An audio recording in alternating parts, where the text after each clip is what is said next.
Bienvenidos a una nueva forma de ver televisión. wowmx.tv.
Hola, muy buenas noches. Muchas gracias por sumarse a la conversación con Buen Día. Tuvimos un pequeño problema técnico en el arranque de esta transmisión, pero ya estamos con ustedes y vamos pues saliendo con esta conversación a través de WOW TV, canal digital, a todo el país por Regeneración Plural en el sureste y por mis redes, José Buendía MX, en YouTube, en Twitter y en Facebook. Muchas gracias por sumarse a la conversación. Esperamos que nos envíen sus comentarios, sus puntos de vista, sus críticas para subirlas aquí en la mesa y poder analizar junto con ustedes un asunto que ha estremecido la geopolítica mundial en los últimos días, el fin de semana pasado, con los resultados de las elecciones al Parlamento Europeo. ¿Y esto por qué?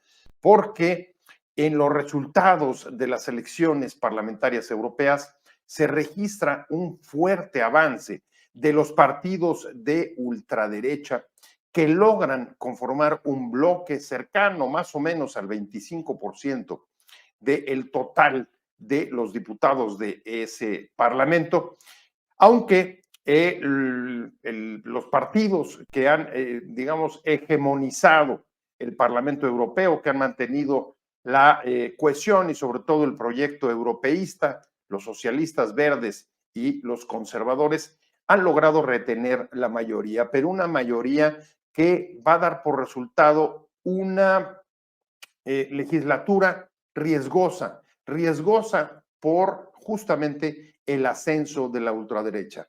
Este ascenso ha sido especialmente impactante en el eje París-Berlín. En Francia ha tenido fuertes implicaciones, la primera y más fuerte de ellas, ha obligado al presidente Emmanuel Macron a disolver el Parlamento y llamar a elecciones frente a la debilidad de su mandato con el revés electoral en las elecciones parlamentarias europeas. Y en Alemania también, el gobierno de Scholz queda tocado porque en el Parlamento Europeo cae hasta un tercer lugar. Los peores resultados de la historia de un gobierno socialista alemán en las elecciones parlamentarias europeas. ¿Qué alcances va a tener esto? ¿Qué implicaciones para la agenda europeísta, para la agenda de la Unión Europea, en un momento en el que Europa vive momentos muy complicados y difíciles, como, pues desde luego, la guerra en Ucrania y otros temas de agenda que la conmueven y que en buena medida han sido el soporte del ascenso de la ultraderecha, como el tema de la migración? Vamos a entrar a discutir sobre este tema que nos compete porque añade un foco más de inestabilidad a un mundo inestable que este año ha llegado a tener los picos históricos de conflictos bélicos desde la Segunda Guerra Mundial. Me acompaña y le doy mucho agradecimiento por estar con nosotros Brenda Estefan. Ella es internacionalista, además trabajó en la Embajada de México en Washington y pues tiene una trayectoria diplomática muy larga. Brenda, muchas gracias por estar. Te saludo con mucho gusto. Estimado Pepe, muy buenas tardes. Un gusto estar en tu espacio. Al contrario, gracias a ti por tenerte. Y me da mucho gusto que esté también con nosotros Juan Rodríguez, él es presidente de la Asociación Alumini México-Francia. Mi querido Juan, ¿cómo estás? Muy bien, muchas gracias, Pepe. Saludos a ambos y gracias por la invitación. Pues los dos, déjenme decirles que han estado intensos, tuiteando y informando en las redes sobre lo que estaba ocurriendo en las elecciones europeas. Empiezo contigo, Brenda, y esto, pues, algunos quieren verlo como un vaso medio lleno y otros como un vaso medio vacío. Para unos, los partidos, digamos, o el bloque europeísta logró mantener la mayoría, mientras que para otros el ascenso de la ultraderecha amenaza o es una seria amenaza y un riesgo para la agenda europeísta en la próxima legislatura del Parlamento Europeo. ¿Cómo valoras tú este ascenso de la ultraderecha? Pepe, pues si bien la conformación del Parlamento Europeo no cambia sustancialmente en el sentido que, como bien señalas, la mayoría la siguen teniendo el Partido Popular Europeo, es los demócratas cristianos, digamos, el que incluye a la Unión Demócrata Cristiana de Alemania o a los republicanos de Francia, y el Partido Socialista, digamos, los partidos de centro siguen siendo los dos grandes partidos, pero sí hay una implicación, habrá, digamos, un efecto del crecimiento de la extrema derecha en estas elecciones. Y yo vería las consecuencias, por ejemplo, de adoptar votaciones por mayoría al seno del Parlamento Europeo cuando este 25% tiene posiciones muy disímbolas. Los hay variopintos entre los de extrema derecha, pero muchos de ellos son euroescépticos y eso pues complicará que se avance en la agenda europeísta. Por otro lado, ya mencionabas el eje Berlín-París, en donde pues tanto Scholz como Macron sufren pues este fracaso el fin de semana, y eso pues puede verse reflejado también en el Consejo de Europa. El Consejo de Europa es el que realmente toma las decisiones fuertes y donde se requiere del consenso de los 27 países, pero el hecho de que estas dos grandes figuras de la política europea estén deslegitimadas por los resultados de las elecciones europeas, pues complica que puedan presentar grandes proyectos a la escala europea. Y tan hay un efecto de lo que sucedió el fin de semana o los 4 días de elecciones, que el partido de centro derecha, digamos, o el Partido Popular Europeo está considerando acercarse a uno de estos dos bloques conformados por partidos de extrema derecha, particularmente al que incluye a Giorgia Meloni y a los hermanos de Italia. Hoy Giorgia Meloni pues se convierte en una de las principales artífices del futuro pues político de la Unión Europea, al tener enorme peso en estas elecciones, gana abrumadoramente su partido en las elecciones europeas, pero sobre todo el Partido Popular Europeo voltea a verla y empieza a coquetear con ella, a pesar de que Ursula von der Leyen ya tiene de alguna forma con estos resultados asegurado que vuelva a ser nombrada presidente de la Comisión Europea.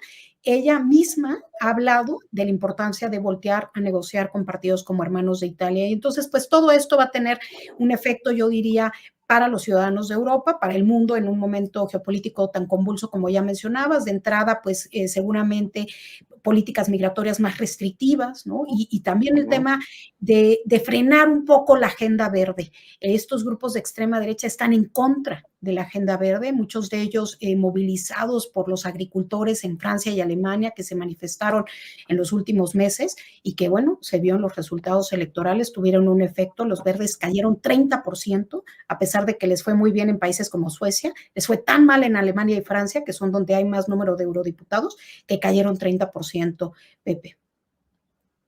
Juan, lo que acaba de comentar Brenda llama la atención desde luego porque va a haber una, digamos, una reingeniería o una relocalización de los equilibrios políticos en Europa y al interior de varios países, principalmente en Francia, pienso, en Alemania. Brenda decía una cosa muy interesante y es, a ver, primer desafío para los populares. Los populares seguramente van a poder volver a encumbrar o mantener en la presidencia a von der Leyen, pero en efecto fue un riesgo enorme de que si se quedan en el centro, la ultraderecha les vaya comiendo espacios o de otra manera acercarse a la ultraderecha y empezar a desdibujarse como los partidos de centro y lo que la propia von der Leyen decía, el centro ha resistido. Esa fue la conclusión de la elección para ella, pero es un centro sujeto a fuerzas centrífugas que pueden mover a este partido de centro hacia posiciones mucho más de derecha. Y para los socialistas también, ahí está el caso de Francia. Macron tiene que disolver el Parlamento y convocar elecciones para evitar una mayor deslegitimación de su gobierno, pero con el riesgo de que ahí también, al interior de Francia, la ultraderecha pueda crecer con reagrupación nacionalista de Anne-Marie Le Pen. Sí, mira, algo que a mí me parece muy importante también aquí señalar es que estas elecciones también hay que leerlas desde una perspectiva local, no solamente europea. O sea, muchos de estos resultados tienen que ver también con las políticas de los países en su interior, las políticas internas, particularmente como pensamos en lo que ha sucedido en Francia y en Alemania, tiene mucho que ver con lo que internamente están viviendo dentro de sus gobiernos. Es evidente que avanzó mucho dentro, bueno, no avanzó, ganó completamente en países como Francia, Italia, Austria y Hungría, mientras que avanzó incluso hasta posicionarse en segundo lugar en Alemania y avanzó también en Polonia y en Holanda. Pero, reitero, no habrá que olvidar que esto también se tiene que ver a la luz de lo que ha pasado al interior de cada uno de estos países y las políticas que han llevado a cabo al interior de sus gobiernos. Efectivamente, la extrema derecha no constituye necesariamente un grupo. De hecho, entre ellos mismos hay muchas diferencias y no necesariamente se van a integrar o organizar en un grupo o fuerza política conjunta. Sin embargo, sí es cierto que esos espacios que ya no están siendo atendidos por otros grupos parlamentarios, particularmente la izquierda, están siendo ocupados en este avance de la extrema derecha. Ahí me llama la atención, por ejemplo, que el día de hoy Ursula von der Leyen señaló que Ucrania ya ha cumplido con todos los pasos y con todos los requisitos que se habían solicitado para ser integrada dentro de la Unión Europea. Y esto llama mucho la atención. Paso adelante. Sí, es que es impresionante esto. O sea, de verdad, ahora mismo lo empieza a comentar y hay que recordar que ahí, por ejemplo, Hungría ya había bloqueado o ha bloqueado por un buen tiempo estas negociaciones, pero justo como en este momento señala precisamente que ya se ha cumplido todo y que para finales de este mes ya se podría estar pensando en la adhesión de Ucrania. ¿Qué implica esto para la geopolítica? Y sobre todo recordemos también que en el caso de Francia, el presidente Macron hace un par de meses había señalado o evocado la posibilidad de que el ejército francés pudiera apoyar a Ucrania. algo que no fue nada bien visto por su población. Estos son el tipo de elementos que creo que también habría que tener en consideración, porque incluso las elecciones europeas, particularmente en Francia, en Alemania, en España, no convocan a mucha gente, no las motiva mucho a salir a votar. A veces, por ejemplo, en Francia hay un abstencionismo muy, muy grande al respecto, pero eso puede ser interesante respecto a lo que ha sucedido ahora con la disolución de la Asamblea. Pareciera entonces que esto que viene de fuera va a tener una implicación muy fuerte al interior del gobierno de Macron, y ahí es donde se podrá definir qué es lo que viene en perspectiva, ¿no? Considerando que todavía hay 2 años más, hasta el 27 más bien, que serían las elecciones presidenciales en Francia. A ver, qué interesante, Brenda, porque en efecto el bloque de ultraderecha no es homogéneo, es un bloque fragmentado. Sin embargo, hay un punto en el que la mayoría de las fuerzas hoy integradas en ese bloque o que podrían estar en ese bloque sí han coincidido, y es en expresar rechazo a la participación o la intervención de Europa en la guerra con Ucrania. Un poco lo que quieren decir es, ese es un conflicto de ucranianos y rusos y no nos metamos ahí. Lo recordaba Juan hace un momento, incluso la idea de que Francia mandara tropas de armamentos fue ampliamente rechazada por los franceses. Ahora, una posición como la del Partido Popular y Ursula von der Leyen de apurar el reconocimiento de Ucrania en la Unión Europea, pues la convertiría de facto en un país de la Unión Europea. Perdón por la obviedad, pero esto tiene, como tú sabes, implicaciones o tendría implicaciones muy fuertes sobre el involucramiento de Europa en el conflicto. ¿Qué opinas tú de eso? ¿Crees que eso es viable? ¿Crees que la huida o, digamos, la reacción después de estos resultados puede llevar a eso y en consecuencia, pues, a potenciar el conflicto? Creo que traes apagado tu micrófono. Pepe, yo coincido que entre los diputados de extrema derecha que han sido electos en estas europeas, los hay de muy disímiles posiciones. En efecto, quizás los dos puntos que coinciden más es el tema anti-migrante, una posición de medidas restrictivas respecto a la migración, y el segundo, el que decías, el no involucramiento en la guerra en Ucrania. Yo creo que este comentario de Ursula von der Leyen sigue siendo una estrategia diplomática, política, lejos de la realidad, en el sentido de que no estamos a unas semanas de que Ucrania pase a ser parte del grupo de los 27. El proceso es muy largo, requiere de homologar muchos diferentes sistemas al interior de un país, y estando el país en guerra, no veo cómo lo puedan hacer parte de la Unión Europea en este momento, pero creo que la señal hacia Putin es: estamos con las puertas abiertas para recibir a Ucrania en cuanto se salven todos estos prerequisitos, y yo creo que ese es el mensaje que se envía. Ursula von der Leyen hace unos meses habló de crear un comisario para la defensa europea.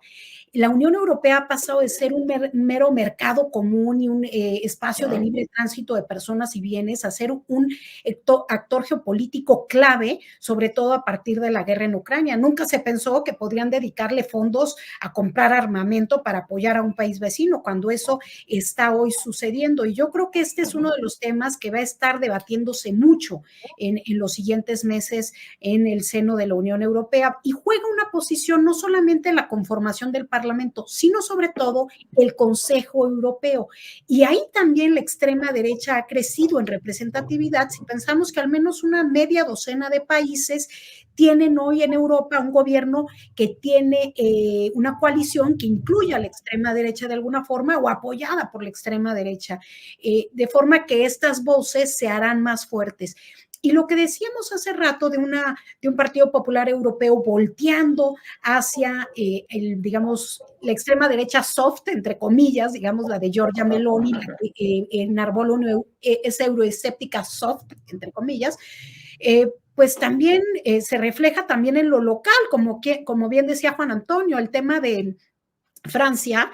El día de hoy el líder del partido, los republicanos, que sale muy mermado en estas elecciones con apenas un 7% de los votos, cuando históricamente había sido uno de los grandes jugadores de la política francesa, pero hoy su presidente, Eric Ciotti, sale a decir que él está a favor de una alianza con Reagrupación Nacional, el partido de extrema derecha de Marine Le Pen y Jordan Bardella, ¿no? El joven de 28 años que fue la voz, la cara visible en estas elecciones europeas de parte de Reagrupación Nacional.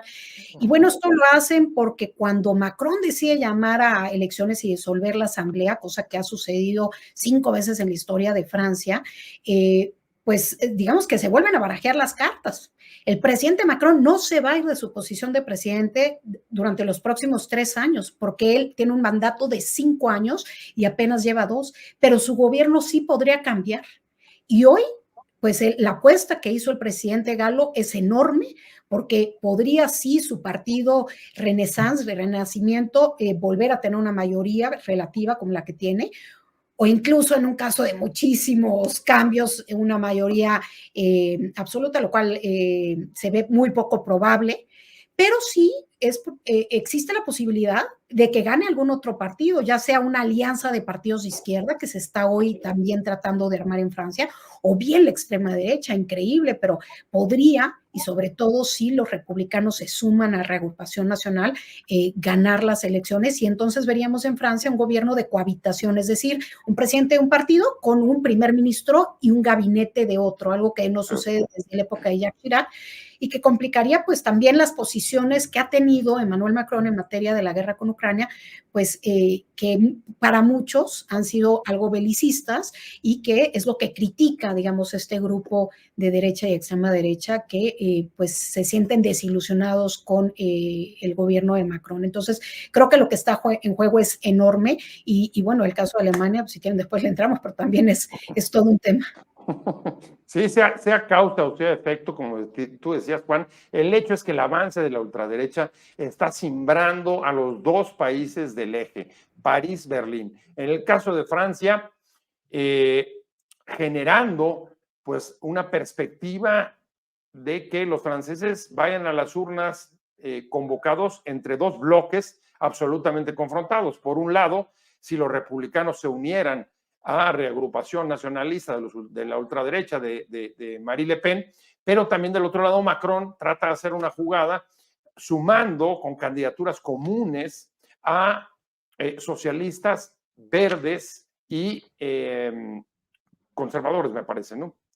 El caso es que lo que empieza a dibujarse ahí es una elección entre 2 polos con resultados pues bastante inciertos para el gobierno, para los siguientes 3 años del gobierno de Macron. Sí, hay algo que me parece muy, muy destacado, es que ha habido una crítica durísima hacia el presidente Macron.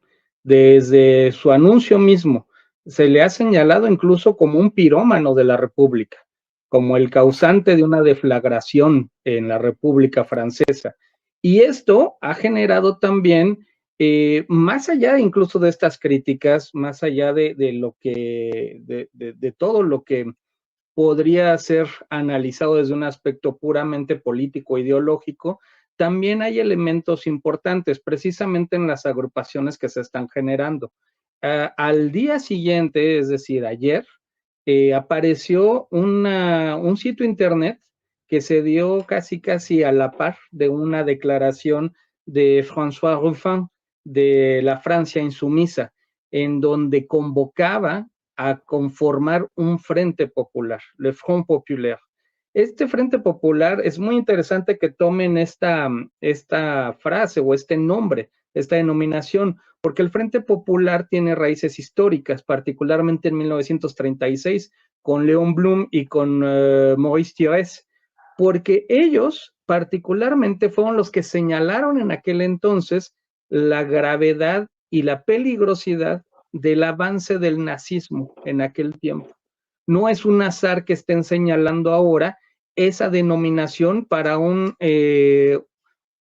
reagrupamiento de todas las fuerzas en común que estarían buscando consolidar un frente que represente los valores republicanos. Lo están haciendo desde la izquierda y esto es muy interesante porque efectivamente lo que los franceses perciben en este tipo de situaciones, recordemos que la última fue hace 27 años con Jacques Chirac, efectivamente, lo que ellos ven aquí es la república, los valores republicanos. Entonces, va a ser muy interesante ver que de aquí a 20 días que se organizan las elecciones y que tendrán lugar el 30 de junio, vamos a ver cómo lo hacen. Hay mucha gente que está ya muy cansada de llevar a cabo campañas, pero también de tener que ir otra vez a las elecciones. Sin embargo, es algo que les está llamando, que les está convocando. Ahora bien, he visto también algunas declaraciones que me parecen pues muy, muy aventuradas, diciendo que si eventualmente se diera este gobierno de cohabitación, pues hasta podría ser una ventaja ver que quien llegara como primer ministro o primer ministra no supiera gobernar, porque esto implicaría entonces la demostración clara que esta extrema derecha no lo puede hacer. Pero al mismo tiempo, Marine Le Pen señaló, estamos listos para gobernar, tenemos las capacidades y estamos organizados para hacerlo. Es una apuesta muy, muy alta la que ha señalado el presidente Macron y yo creo que no solo él, sino también partidos de izquierda, particularmente Jean-Luc Mélenchon, que es de la France Insoumise, señaló que confían en el pueblo. No hay que olvidar que en el discurso de Emmanuel Macron señaló, les devuelvo el poder popular para definir lo que será este gobierno. Es una apuesta muy, muy grande y muy arriesgada. A ver, sin duda. Y el otro país que se está también estremeciendo, Brenda, tú lo adelantabas hace rato, por eso voy contigo con ello, es Alemania. Alemania, el gobierno de Scholz presenta los peores resultados de los socialistas en Europa. Caen a la tercera fuerza en el Parlamento, algo no visto pues en muchos años. Una situación que deja tocado también su gobierno y que, siendo la otra pata, digamos, del eje de sostenimiento del proyecto europeo, pues evidentemente lo afecta nuevamente y desestabiliza. Sin duda, Pepe. Hay que recordar que el gobierno alemán está hoy conformado por una coalición de 3 partidos, que es el Partido Socialdemócrata, los socialdemócratas, el Partido Verde y los liberales. Y estos 3 partidos quedaron en tercera, cuarta y quinta posición respectivamente. En primera posición quedan el partido de derecha de Angela Merkel, la CDU, la Unión Demócrata Cristiana, y en segundo lugar queda la Alternativa para Alemania, Alternative für Deutschland, que es, logra un score récord de 16% de la votación. Y lo que también llama la atención es que si uno observa un mapa de Alemania, donde se trazaba la línea que dividía las 2 Alemanias, pues ahí se trazó la línea de la división del voto entre la CDU, digamos el partido de derecha, y el partido de extrema derecha. En los estados del este de Alemania arrasó Alternativa para Alemania y en septiembre vienen las elecciones a nivel de Länder, de estado, de esta región del país, del este de Alemania. Entonces, podríamos estar frente a los primeros gobiernos a nivel regional de la extrema derecha, recordando que en el sistema alemán los estados, los Länder, tienen enorme peso político, enorme libertad de maniobra en la toma de decisiones en diversos temas, incluso hasta internacionales, pero en temas de salud, de educación, de cultura, presupuestales, etcétera. Y entonces, pues el hecho de que la extrema derecha esté en posibilidades de llegar a estos gobiernos, pues desde luego es otro foco que se enciende respecto al crecimiento de estos grupos en ambos países. Y lo que vimos, bueno, ayer en Francia, con manifestaciones en la Plaza de la República en París, pero también en Montpellier, en Rennes, en Lyon, es pues desde luego una reacción en contra al avance de estos grupos. Hemos visto también en Alemania en los meses recientes manifestaciones en contra de la alternativa para Alemania y sobre todo en contra de este plan que se dio a conocer por un medio de investigación que reveló que políticos de este partido se habrían reunido para diseñar un plan de expulsión masiva de migrantes que hoy viven en Alemania y que eso pues fue visto con preocupación por parte de la población alemana que se ha manifestado en las calles, de forma que pues sí crecen estas voces de extrema derecha, pero también se están generando anticuerpos y el riesgo, como señalabas hace rato, Pepe, es que los partidos de centro terminen por estas fuerzas centrífugas pues teniendo que tomar posiciones más hacia los extremos en aras pues de atraer un mayor apoyo popular. Oye, Brenda, pero también vimos algunas manifestaciones en favor, por ejemplo, en Francia, de reagrupación nacional que fueron hoy impresionantes. Parecía la final de un torneo de fútbol, el ánimo de celebración que había era espectacular. Claro, desde el domingo por la noche, cuando vimos cómo se dieron a conocer los resultados, Jordan Bardella y Marine Le Pen no podían esconder la felicidad que tenían y bueno, los vimos también a los franceses manifestarse en la calle. Reagrupación Nacional ha dicho que de lograr la mayoría en la asamblea nombrarían como primer ministro a Jordan Bardella, este joven de 28 años que se ha convertido en una cara muy visible de la política francesa y que se ha convertido pues en la voz que debate continuamente con Gabriel Attal, el hasta ahora primer ministro pues del equipo macronista. Y bueno, este grupo de Bardella de alguna manera creo que lo que ha logrado es normalizar este discurso.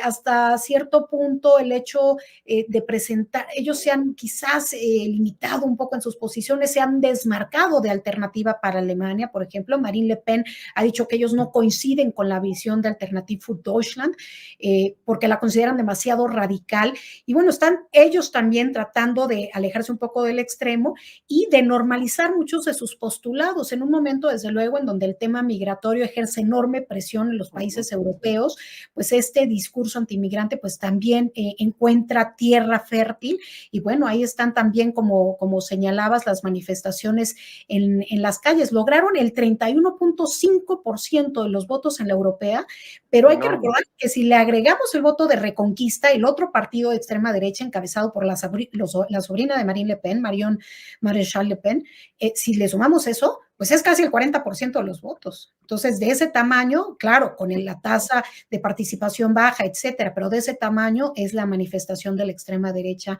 que se hizo presente este fin de semana en Francia, pero como bien mencionaba Juan Antonio, también en Hungría, en Bélgica, en Austria. Bueno, en Bélgica tuvo que dimitir el primer ministro, ¿no? Uh-huh. Pericles Loro, muchas gracias por tu comentario, muchas gracias por mandarnos tu mensaje. Y a ver, hasta dónde vamos, Juan, traemos una fotografía interesante. Por un lado, en estos sostenes del proyecto europeo, Francia, la posibilidad de que llegara un gobierno de ultraderecha, poniendo al primer ministro en los últimos 3 años de Macron, y Alemania, la posibilidad de que los lands del este de Alemania, los que están más cerca, por cierto, del conflicto ucraniano, pudieran también llegar por primera vez la presencia y el gobierno territorial de la ultraderecha. Y estaba recordando hace rato una novela que acaba de sacar un analista y escritor francés que se llama Emmanuel Todd, que decía o profetizaba o pronosticaba la caída de Occidente. Él se hizo famoso porque pronosticó la caída del comunismo a finales de los 80s. Y una de las razones que daba del fin de Occidente era justamente el fin, el quiebre o la caída del eje París-Berlín. Yo creo que también podríamos pensar incluso en las instituciones de representación, si los partidos políticos realmente están atendiendo a los reclamos sociales, si realmente la sociedad, particularmente los jóvenes, se sienten representados en las plataformas políticas que tienen los partidos. Y ahí es la importancia de una figura como Jordan Bardella en Francia. tiene un discurso que ha sido tachado también como un discurso de odio, como un discurso muy, muy extremista, y sin embargo es justamente ese discurso, ese tipo de señalamientos lo que ha convocado a los jóvenes de aquel país. Eso también llamaría mucho la atención en Alemania, ver cómo se ha comportado el voto de las juventudes allá.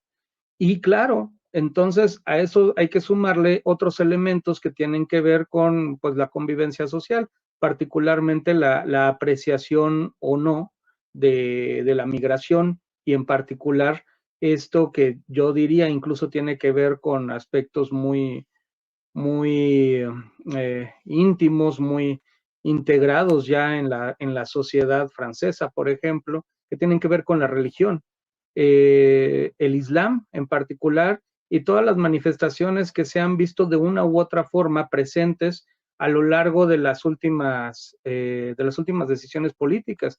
Y hay hasta símbolos, digamos, pueden parecer inocuos, pero al mismo tiempo representan o hacen ver algo más de lo que uno no, cotidianamente ve. Por ejemplo, en los Juegos Olímpicos que se celebrarán en París. Y esto es importante porque ahí, por ejemplo, en el cartel oficial de los Juegos Olímpicos se eliminaron las cruces que estaban en el dibujo y que representaban a la ciudad de París y eran monumentos históricos y lo eliminaron en aras de no afectar a la fe islámica. Esto fue totalmente criticado porque decía no tiene que ver con una religión, tiene que ver con una cultura y con una sociedad que se ha construido sobre esas bases.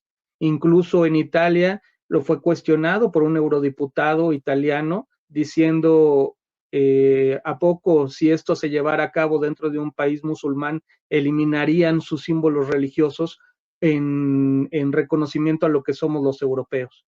Ese tipo de posiciones que pueden ser realmente muy radicales, muy extremas, pueden incendiar particularmente a las poblaciones jóvenes. Hay que pensar esos elementos también, ¿no? A ver, sin duda, hay una fragmentación política, polarización entre radicalismos, posturas de fuerzas antisistema o anti-status quo, atravesadas también por conflictos religiosos, étnicos, culturales, Brenda, pero yo te diría, tú te puedes imaginar o qué sería o qué puede ser en este contexto el próximo periodo, la próxima legislatura del Parlamento Europeo. ¿Puede sostener el proyecto europeísta?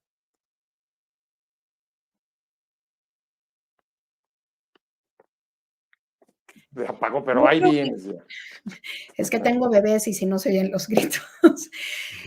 Hay dos elementos que me parece van a mantener coercionada y funcionando a la Unión Europea en este momento. Uno, el ejemplo del Brexit. Hoy, la mayoría de los británicos, si tuvieran la opción de elegir, elegirían quedarse en la Unión Europea. Todas las encuestas apuntan a que ha habido un cambio consistente de visión entre los británicos, que cada día son más los que lamentan haber salido del bloque europeo. Como ya hay un ejemplo, y ya se han visto numerosos ejemplos de cómo esto ha afectado directamente a los británicos en su día a día. Hay que pensar, por ejemplo, en los pescadores, ¿no? Que han tenido muchos problemas con todas las, pues los requisitos que se le han puesto para exportar su pesca hacia Europa continental. Hay que pensar en los pequeños y medianos empresarios que están sufriendo pues el peso de este papeleo y de esta burocracia que no tenían integrados en sus modelos de negocios. Hay que pensar en los jóvenes que antes se iban de uno a otro país con el programa Erasmus a estudiar y que a veces se ven afectados por estos, el tema de las visas, etcétera. Entonces, y recordemos que en el Reino Unido, en el voto del Brexit, los jóvenes votaron en su mayoría a favor del Remain, de quedarse. Entonces, en la medida que estas generaciones vayan creciendo, pues más gente piensa así. Entonces, ya está ese ejemplo. Y por otro lado está la guerra en Ucrania. Y los países se sienten vulnerables, sobre todo los países del este de Europa. Y saben que sí, están dentro del paraguas de la OTAN, pero que también estar dentro del paraguas de Bruselas es un elemento más de cohesión con otros países de cara al militarismo ruso. Entonces, yo creo que estos dos elementos hacen que en este momento sean pocas las voces que buscan que algún otro país salga del bloque. Ahora, no significa que el bloque vaya a estar pues con una dinámica muy fácil con el nuevo Parlamento. Simplemente sí, que no creo que se desmorone, pero sí tendrá seguramente por la nueva conformación y el crecimiento de la extrema derecha mayor complejidad en alcanzar mayorías en temas que pudieran ser ríspidos y donde la extrema derecha tiene una posición común que, como decíamos desde un principio, no es en muchos temas, hay 2, 3 de ellos, pero seguramente en esos pues tendrán una posición más alineada a este grupo y pudiera complicar pues que se alcancen consensos. Pero fíjate qué interesante, en este mismo programa traemos digamos, dos matices de visión. Por un lado, dice Brenda, el factor Brexit, el arrepentimiento de lo que significó para los británicos haber salido de la Unión Europea, junto con el temor ruso, son disuasivos importantes. Y Juan, tú más bien has puesto el énfasis en la inconformidad de los jóvenes y no sentirse representados por los partidos y me imagino que también por las instituciones, digamos, representativas o la democracia de sus países y la europea. Y también los trabajadores agrícolas, eso lo señalaba Brenda, trabajadores agrícolas que están enojados con todas las restricciones sobre todo lo de la agenda del 2030, del cambio climático. Y ahí la cuestión, Juan, es, a ver, cómo estas dos fuerzas van a interactuar en el Parlamento Europeo en la nueva composición política que hay ahí. Es que justamente creo que ese es el punto clave. Las elecciones europeas y lo que realiza el Parlamento Europeo y las instituciones europeas en general son muy lejanas para la mayoría de la población, digamos la ciudadanía de a pie. O sea, lo ven muy, muy lejos, no es algo que ellos sientan que lo tienen en la cotidianeidad de sus vidas. Entonces, ahí tiene que ver con la representatividad precisamente. Yo coincido en el tema respecto al Brexit. Yo creo que mucho se ha afectado a partir de ello y ahora se pueden dar cuenta de eso. Sin embargo, también reitero, y por eso señalaba, la representatividad de los partidos políticos de verdad tiene que ver con lo que la ciudadanía está exigiendo y ahí este punto precisamente de los productores agrícolas es muy claro. Para ellos, yo creo que les funcionaría más otro tipo de políticas, más de derecha, que las que se han tenido ahora, porque son demasiado exigentes y les afecta. Incluso pequeñas y medianas empresas pueden sentirse más cobijados con otro tipo de medidas fiscales que han propuesto los partidos de derecha que las políticas de izquierda. Y ahí, claro, esto también es importante.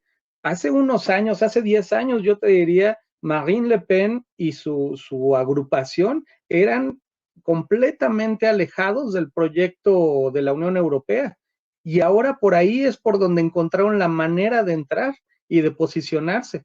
Esto de verdad llama mucho la atención, porque entonces, reitero, esto les permite volver sobre la política interior de sus países, en este caso concreto de Francia, y a partir de ahí movilizar ciertas fuerzas que han tenido latentes a través de elementos o mensajes muy concretos, muy específicos. Yo no conozco cotidianamente debates de las personas que hablen sobre el dictamen o la determinación que ha hecho el Parlamento Europeo, el Tribunal de Cuentas de la Unión Europea o incluso el Consejo de Europa, que lo vean como algo cercano, lo ven realmente algo que está lejos. Ahí por eso me interesa mucho ver precisamente lo que va a suceder en las elecciones legislativas de Francia, del 30 de junio y del 7 de julio. Vamos a ver qué sucede ahí, porque de verdad, por eso es que podríamos saber qué tanta es la fuerza que pueden tener estos partidos, pero también los que se sienten agraviados en este momento y la representatividad que pueden generar entre la población. Pues qué interesante, pero un punto clave es, todos han salido a devolver la soberanía popular al pueblo a través de convocatorias a elecciones, en el caso de Francia, para que sea la voluntad popular la que se vuelva a expresar. Pero lo que estamos viendo también son las dificultades, tanto de los gobiernos nacionales como de los europeos, lo de las instituciones europeas, en traducir esa voluntad popular en políticas públicas que quieran, deseen o se identifiquen esa voluntad popular. O sea, si quieres te consulto, pero hago lo que me da la gana. O te consulto, pero no sé exactamente lo que dijiste o no sé cómo responderlo. Y un punto clave va a ser, en efecto, migración. ¿Qué van a hacer con la migración los gobiernos democráticos con esta presión? ¿Qué van a hacer con la Agenda 2030, el cambio climático, Brenda? Porque el clamor popular de los agricultores es paren eso. ¿Y qué van a hacer con Ucrania? Sí, sin duda. Volviendo al tema anterior, no están peleadas, digamos, estas dos visiones. El enojo con las instituciones europeas, el enojo con el proyecto europeísta, del hecho de no querer seguir siendo parte del bloque. Si vemos las encuestas en España y en Portugal, llama mucho la atención cómo los españoles y los portugueses califican muy mal a la Unión Europea, pero cuando les dicen, ustedes quisieran que su partido salga del bloque, siempre dicen no, y abrumadoramente dicen que no. Entonces, hay una crítica al proyecto, pero al mismo tiempo quieren permanecer ahí, se saben cobijados, ¿no? Entonces, creo que eso nos habla de una Unión Europea que difícilmente en el corto plazo se va a desintegrar, pero que tendrá enorme tensión para la toma de decisiones por estas posiciones pues tan disímiles que hay entre los diferentes miembros del grupo. Las decisiones al interior del Consejo Europeo se toman por unanimidad. Recordemos que a veces pues solo Hungría bloquea algún tema, por ejemplo, de apoyo a Ucrania, ¿no? Y yo creo que tanto Meloni como Le Pen sí no quieren un involucramiento directo, es decir, la líder de Italia como la líder de la extrema derecha francesa, no quieren un involucramiento directo de la Unión Europea en Ucrania, pero sí están claros con el campo en el que están, o sea, sí tienen un discurso de apoyo a Ucrania, no así Alternativa para Alemania, el partido de extrema derecha alemán.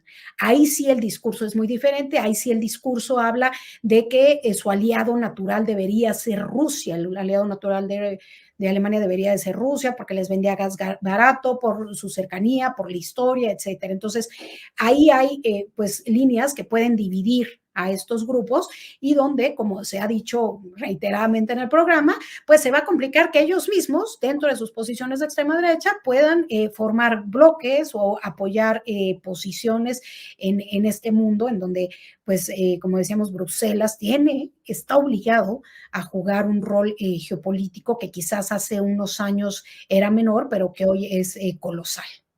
Tengo que hacer una mención a México, porque en un mundo global como este, Juan, los fenómenos políticos, los movimientos políticos generalmente expanden y se mimetizan de un lugar a otro. Y una de las comentarios, una de las valoraciones del resultado de la elección presidencial en México fue que el triunfo abrumador de Morena frenaba o quitaba espacio a la posibilidad de que en México tuviéramos o viéramos los próximos años un ascenso de alguna fuerza, un partido movimiento de ultraderecha. Ya vimos algunas señales con Videgaray, no es Videgaray, Berazategui o Verástegui, sí. Y hemos conocido ya alguna clase de pulsiones, ¿no?, sobre la vida y todos esos temas que algunos candidatos incluso han manejado, pero bueno, desde posiciones conservadoras o moderadas. ¿Tú crees que sí, que la elección inocula la posibilidad de que en México hubiera un movimiento así o no? Yo creo que no. De hecho, el que exista un posicionamiento como el de este señor Verástegui, pues ya nos alarma, ¿no? Yo no me preocuparía mucho, digamos, porque no creo que tenga ese arrastre como el que estamos viendo en Europa, ¿no? Es claro que el contexto y las circunstancias que tenemos son otras, las necesidades son distintas.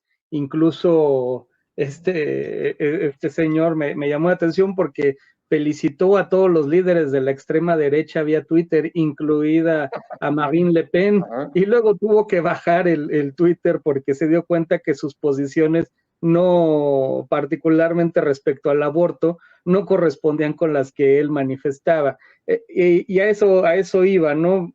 pues yo creo que no se tendría uno que inocular con eso, hay que estar atentos, pero realmente no veo el contexto para ello. O sea, Creo pero a que ver, ¿el triunfo de siempre... Morena le cierra el paso?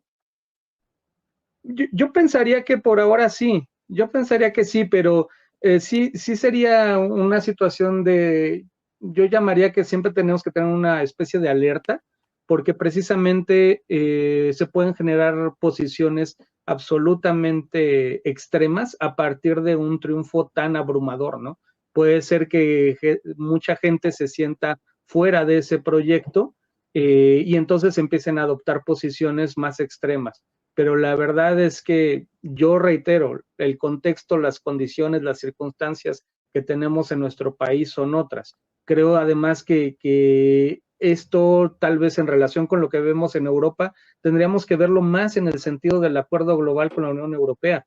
¿Cómo podemos capitalizar esto que estamos viendo? Y en un momento dado, ¿cuál es el rol de México ante la Unión Europea? Históricamente hemos tenido prácticamente un rol de vocería, de representatividad frente a lo que conocemos como América Latina.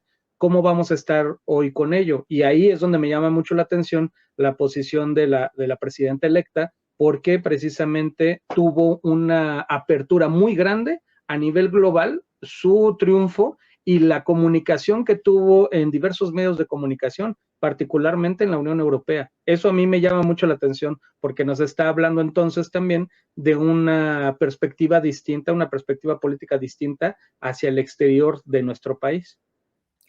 Es muy interesante, Brenda. Adelante, adelante. Si me permites, Pepe, Claro. yo difiero aquí, en esta sí difiero. Yo creo que en México sí puede haber un proyecto de extrema derecha que crezca, no a partir de lo religioso, como lo intentó impulsar Verástegui, no a partir del no al aborto o no al matrimonio en la comunidad gay, sino a partir del combate al crimen organizado. Los resultados que ha dado Nayib Bukele en El Salvador están siendo seguidos por otros líderes en la región, particularmente en Noboa, por ejemplo, en Ecuador, y estos países donde está desbordando el crimen, pues hay quienes dicen la única solución es una mano firme, militar, meter a todos los sospechosos a la cárcel y adiós derechos humanos, adiós instituciones, y yo creo que ese planteamiento de mano mucho más firme, mucho más dura con el digamos, después de este abrazos no balazos que no ha servido para nada y que ha incrementado brutalmente los índices de delincuencia en el país y de violencia, pues yo creo que sí se abre la puerta. Yo recuerdo en una entrevista que me hizo Luis Cárdenas hace 8 o 9 años, donde me preguntaba, bueno, en México no va a pasar el tema migratorio que estamos viendo en Europa, pero imagínate que un día saliera si hubiera aquí, pues, gente de Sudamérica cruzando. Ese día ya llegó. Tardó 9 años, pero llegó. Oye, pero pregúntale a los de la Plaza veces, Giordano Bruno. Muchas veces vemos las cosas muy lejanas y nos llegan. Yo estoy convencida, vimos cómo temas que a veces parecen lejanos a México. Por ejemplo, en los medios de comunicación de México hablamos muy poco de cambio climático, cuando por ejemplo, en los medios franceses, alemanes, y eso se habla mucho, y veíamos las desgracias de cambio climático en todo el mundo, y pues poco a poco se han ido haciendo más patentes en nuestro país. Es decir, yo creo que sí, las realidades nos van alcanzando, y aunque pareciera que los contextos son muy distintos, a veces sí nos alcanzan este tipo de fenómenos. Y 2 temas más sobre el triunfo de Claudia Sheinbaum. Si bien la lectura de los medios internacionales fue pues una mujer presidenta, sí hubo preocupación también y escepticismo respecto a la relación con Europa. A mí me pidieron escribir un artículo desde un medio de comunicación de España sobre Claudia Sheinbaum y la relación con España, ¿cómo va a ser? El hecho de que simplemente se pide este artículo, de que haya la duda, es porque hay incertidumbre. Y eso pues es algo que no veíamos en la relación entre España y México hasta que llegó López Obrador, ¿no? Y todo este tema de la petición de que se ofreciera una disculpa histórica, etcétera.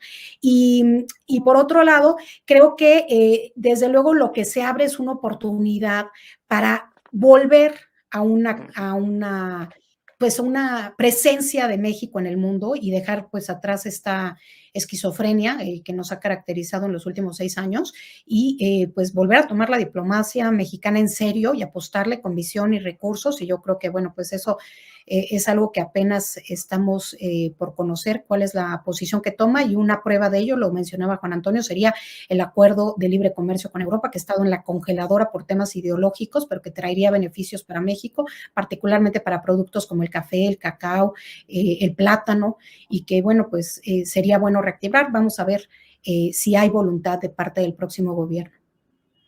Pues sí, congelado ya por años. Brenda Estefan, muchas gracias, analista internacional. Se me fue el tiempo, Brenda, rapidísimo como agua, pero quiero agradecerte mucho que hayas participado, como siempre.